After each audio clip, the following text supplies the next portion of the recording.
Beautiful afternoon, everybody. Hello and welcome to another conversation.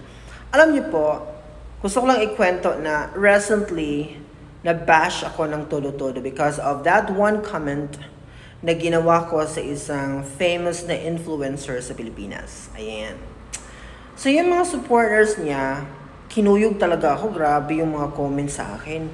Hindi pa kasali dyan yung mga personal messages na sinend nila sa akin. Telling me that you have to watch this video, you have to react, bigyan mo ng kulay, sabihin mo, you defend yourself as well. Ang dami nilang sinabi. I think, mag-isang buwan na mula nung na-comment ko yan, and up until now, hindi pa rin sila natapos. Parang kumbaga, hindi pa sila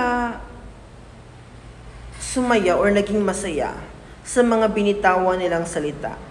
Alam niyo po, sa lahat ng mga ka-watch ng video na ito, na isa doon sa mga nag-hate, nag-bash, or whatever.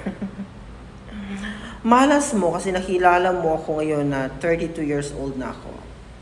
Kasi kung nakilala mo ako before, when I was like 25, siguro successful ka sa goal mo na sirain ako. Pero ngayon that I'm already 32 years old, dear, you will never succeed. Kilalang kilala ko na yung self ko. Kaya kung sasabihin mo sa akin na I'm not good enough, pwedeng maging matalino tayo konti, mag-aral uli, or whatsoever. Huli na ang lahat. You're late to tell me that one. Kasi nasa stage na ako ng career ko or ng buhay ko na kung ano yung sinabi mo sa akin, I'm going to take that one as a level of intelligence that you have. Yung kaya mo ma-afford. Yun lang siguro yung kaya mo ma-afford na i-describe sa akin. But, hindi ko tatanggapin yan as a definition for myself. Oh my goodness. Ang dami kong naipanalong laban na hindi mo nakita. Ang dami kong magagandang bagay na nagawa na hindi mo alam. Ngayon mo lang ako nakilala after 32 years. Tapos sasabihin mo sa akin yung mga masasakit na salita, my goodness. And then if you're going to open the account, it's a private account. Siguro mga dummy accounts ito na may isa lang nag-control.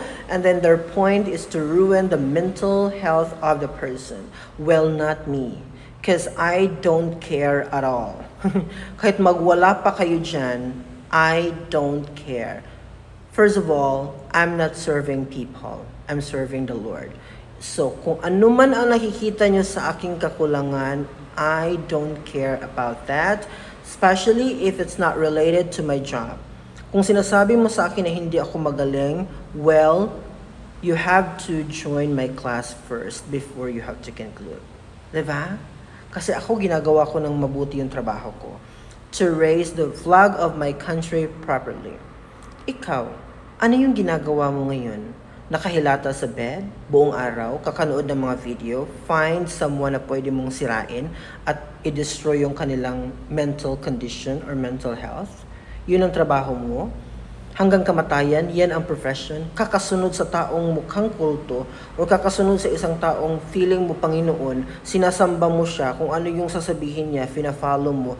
Ganun ang buhay mo, kawawa ka naman. Hindi ka marunong mag-stand sa sarili mo mga paa. Okay? I just want you to wake up, dear. Gumising ka sa katotohanan. You have a life. Gawin mo yan. Pabungahin mo. Make it productive. Hindi yung nakasunod ka lang, nakatunga ka lang to someone else. Okay? Hindi ka walan sa akin kailanman kung ano yung sasabihin mo sa akin. Kasi para sa akin, that's not the real definition of Jobert. I know myself better than you. So, hindi ko tatanggapin yan as part of my reality. Okay? Ang dami kong napatunayan so far. For 32 years in this world. Ang dami kong napagtagumpayan na hindi mo alam. So, if you wanna know more, ask me before you have to conclude. Okay?